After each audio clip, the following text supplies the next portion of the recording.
Hello and welcome to another episode of my Working with Todoist series. My name is Pullein and today it's that time of the year where I reveal my latest Todoist setup. And as is usual these days, not a lot has changed. But I do like to give you the update so that you can see how my evolution of using Todoist is moving every 6 months or so, and that's why I do these videos periodically. Now, before we go any further, I would just like to say if you do get any value from this video, then please help me by clicking on that like button below. And if you haven't subscribed to my channel yet, and you want to get all the latest tips, tricks and news on using Todoist, then please subscribe to my channel. Okay, let me take you into my early 2023 Todoist setup. Okay, let's start off from the very top, and I always use my inbox just like everybody else should use it, which is for collecting tasks that come your way. Now, I don't have Todoist open all day, so I use the keyboard shortcut or the quick entry, which means Command A, which will bring up the task. Now, the great thing about this is that it doesn't matter if I'm in Todoist or not. I can be in any, because you see, I'm not in Todoist at this moment in time. Shift Command A, in my case, it brings up the task name and I can add my task. It's just a brilliant way of getting stuff into Todoist very, very quickly. That hasn't changed in over the years. Now, before people start asking me, how did you do that? If you go into Todoist settings, you can find that from, I believe it's down, it's in your advanced section. I had to think about that for a moment. Keyboard shortcuts, you can set your own, and they are just down at the bottom. They are right here in the advanced section. So there we go. That's how you set up your keyboard shortcuts. A really quick way of being able to get stuff into your Todoist. Now, let's move in. This is my real account, I should point out. This is not a demo account. And I'm recording this on a Saturday, and I have 16 tasks to do. As you can see, I'm actually recording my YouTube videos right now. I normally do record my videos on a Friday, but just this week, for various reasons, they're being done on a Saturday morning. So the 3 tasks related to this, because normally I upload my YouTube videos on a Saturday, and I edit either Friday afternoon or Saturday morning. So these are actually regular tasks. This is one that's normally coming up on a Friday. But one of the things, if you've followed this series of my Todoist setups over the years, one of the things you will notice right now is that I have started using labels. Now, there's a very good reason for that. But first, before I go into that, I want to show you the labels that I'm using. The kind of work I do, if you like, the core work that I do involves writing, working on projects, but that doesn't happen very often. Audio-visual work like these YouTube videos. I have clients, so I have some client tasks to do. Communications, that's related to email messages and that sort of things. I do planning, and then I've got my admin and chores like everybody else. I have really restricted my labels to just these 8. Any more than that, and it's just superfluous. I spent quite a bit of time looking at the kind of work I am doing every day, and then I decided these were going to be the labels that I do. Now, the reason for that is because of my workflow every day. Now, I have a workflow. I haven't done anything in Todoist today because I got up and I did my morning routines, and then I've started doing these videos. So you're going to see how my day my day goes, and my workflow is in my favorite section. And these are just filters that I have that help me to focus in on the day. So I have my 2 objective tasks, my 2 must-do tasks. These are the big rocks, if you like, for today. Saturday morning, always do the weekly plan. So I'm planning out the next week. And then, as I say, it's recording these YouTube videos. Then, once I've done that, this is to get me focused in the day. This is not where I keep Todoist. what gets me focused on the day is I go into today's focus. Now, this is the reason why I have begun using labels. Todoists have been doing quite a bit of work in their custom views. You have a lot of options here. Now, for me, what I want to do, and I took this idea from Tony Robbins' The Time of Your Life course and his RPM system, which is chunking my work. I find the most inefficient way of working is writing here and then recording something and then go back to writing or doing some admin. I want to group it all together because that way my brain is focused on a type of work that I'm doing. So in this case, this afternoon I will do my writing, which is just to write the feedback for my coaching clients. I do that pretty much every day. That's a daily recurring task. It's just something because I do the coaching, I feel it's really important to send my clients some summary of what we discussed and some homework. So that's why it's always there. It comes up every day. But it's an important task. It's part of my work. As I say, these are usually split over 2 days, but today you can see these are the only 3 tasks I have for doing my YouTube videos.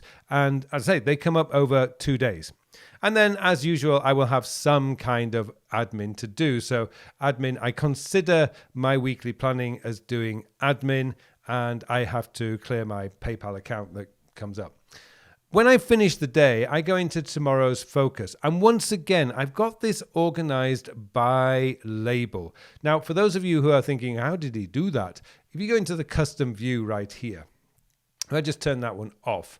This comes up now, tomorrow's focus. These are the tasks that I have to do today. At the end of the day, I will only have these ones plus writing my client feedback. But I can change this view by going into the view options here. And this is something that Todoists have been doing a lot of work on recently. You can group them by a lot of different things. I've got it currently grouped by nothing, but you can assignee, due date, blah, blah, blah. You've got a lot of options. You can sort by name, assignee, due date, priority. I leave that at default, which is actually priority. You can see red, orange, blue. That's done by priority. So what you can do is I now use labels. So I organize this by label.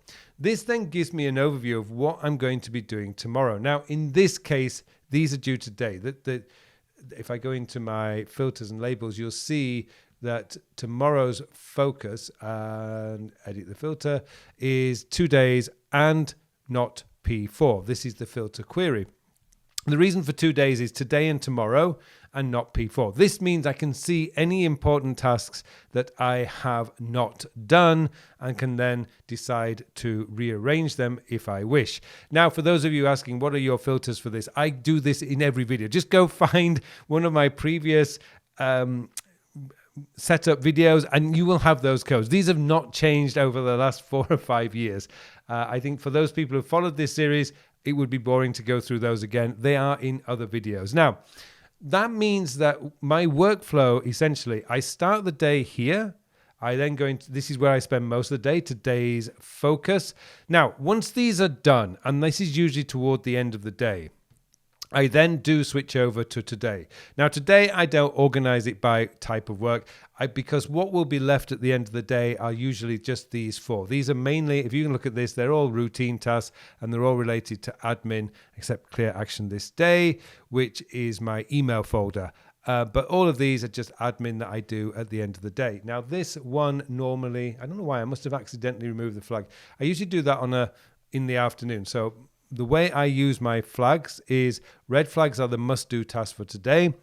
Orange flags are my morning tasks I would like to do in the morning, and then blue tasks are tasks that I would like to do in the afternoon. That just makes things a little bit easier when I'm doing that. But I'm finding myself using that less and less, but it's a good way when I get to this, I can see what's left. It's just one list and it's never going to be this many. I'm not going to have 16 tasks in here simply because I will have done pretty much all of these through the day. And that's it. That's my workflow, how I use Todoist every single day.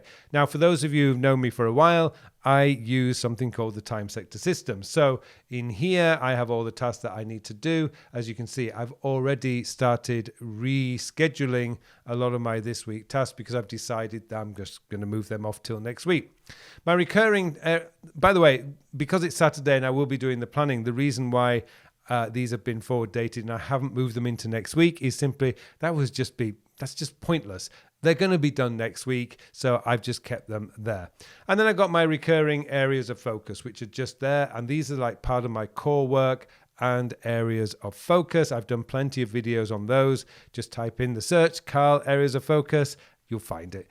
And these never change. These are all recurring. They never change. And generally speaking, I just keep that closed and that's it, because I have 22 of those and I know that they have their fixed days and I just get them done. It's all really about building processes for getting work done, because when you have a process, now you have something you can modify, refine, optimize, make more efficient.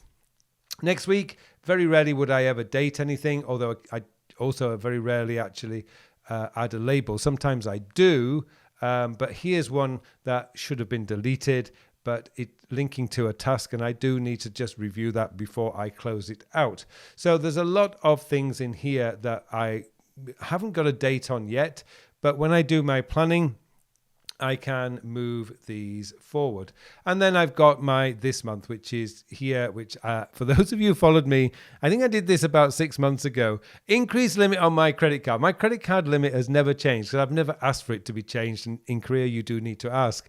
And I just think it's not an urgent priority. And I keep in this month, and I am going to do it eventually. Eventually, I promise you, I will actually do that eventually. And so also I've got all these little things that I just want to do this month. Next month is the same. But again, I've got one that's actually said projects here. But again, there's no dates in these because I haven't decided yet when I'm going to do them. And I do that when I do the weekly planning. Long term on hold, I very rarely use that. And then in here, I've got my routines. These are divided into section by daily, weekly, and monthly. Again, because these recur each week, I don't need to go in here every single week to review it. I know it's okay. It's working. They come up when they need to be done, and they will be done. And that's it. I don't need to worry about when I'm going to do these.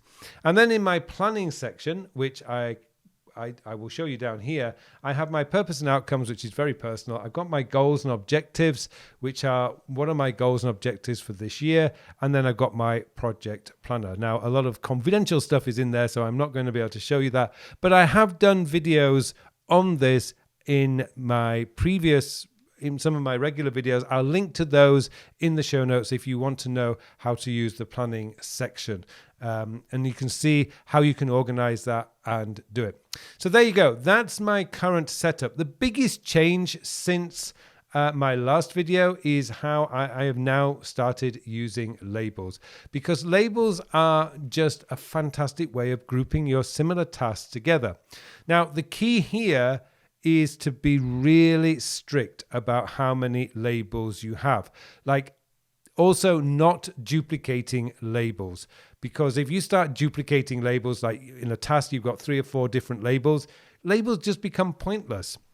You want to keep these really clean and tight so that when you know that you're going to sit down and you've got a session of writing, that's all you need to look at in the moment is what tasks today are related to writing. If you sit down and say, right, Wednesday, for example, for me is generally a project day. So when I'm doing my planning, all I need to do is make sure any project work gets scheduled for Wednesday. So there you go. That is my early 2023 Todoist setup. I hope it's given you some ideas about how you can organize your Todoist. Feel free to ask any questions about this in the show notes below. And again, if you want to know what my filters are, I will put a link to the video in the show notes on my previous setups, and I have all the filters that you need there because they haven't changed over the last 5 or 6 years. So there you go. Thanks very much for watching this video, and it just remains for me now to wish you all a very, very productive week. Hello, thank you very much for watching my videos. Now I have something exciting to tell you about. Recently I have developed a brand new time management system. It's a system designed to manage your time in the 21st century. The world has changed a lot over the last 20 years. In fact, it's actually changed a lot this year. And what we need now is a system, a time management system that is very easy to use, easy to maintain, so that you can spend more of your time doing the work. And that's what the time sector system is all about. It's going to change your whole belief system about the way a time management system should work, because this focuses on when you are going to do the task. And let's be honest, it doesn't matter how motivated, inspired, or how urgent something is. If you don't have time to do it, it is never going to get done. And that's what this system is built around, getting your work done, so you can spend more of your time doing the things that you want to do. I hope you join me in this course. The full details of the course are in the show notes below, so please join me, and thank you very much for watching this brief video.